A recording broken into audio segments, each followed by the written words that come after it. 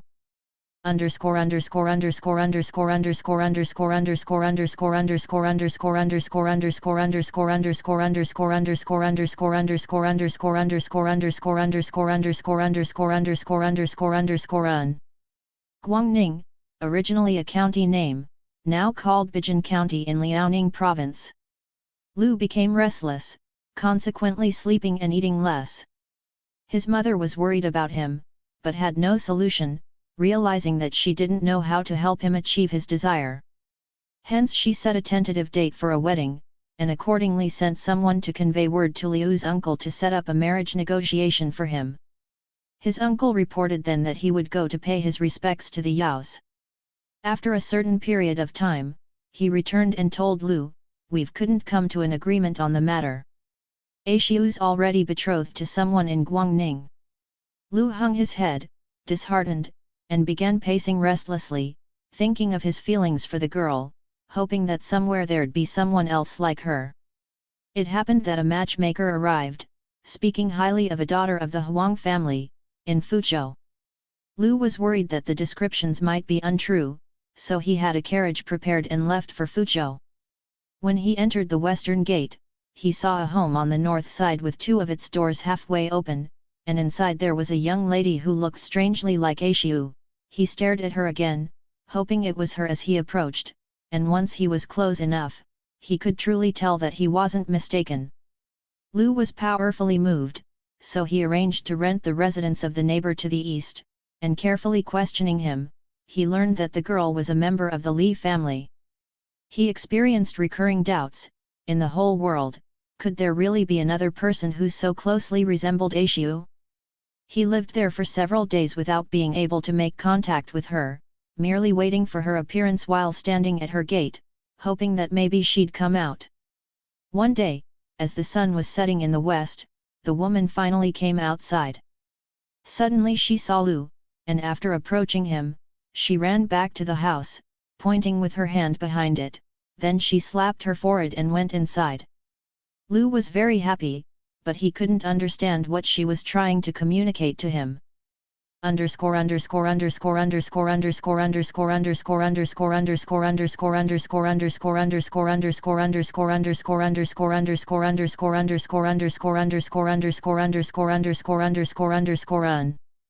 Fuzhou, part of modern Fu County, in Liaoning Province. Lost in thought for a while, he strolled aimlessly till he found himself behind the house, where he observed a quiet, abandoned garden, with a short wall on the west side, about shoulder height, and in generally acceptable condition. All of a sudden he comprehended what she'd been trying to tell him, so he crouched and hid in the grass. After a long time, someone raised her head above the wall, and said in a small voice, "Have you come?" Lu assured her he had, standing up, and when he looked at her carefully, he verified it was truly Aishiu. Since he'd been so frightened of losing her, lines of tears ran down his face. The woman stood in front of him and reached out with a cloth to wipe away his tears, comforting him affectionately. "All of my plans had come to nothing," Lu said to her, "and I'd certainly declared this life finished for me, but how could I have known that contrary to expectations, this night would come? How is it, then, you happen to be here?" "The Li family lives here, and he's my uncle," she replied.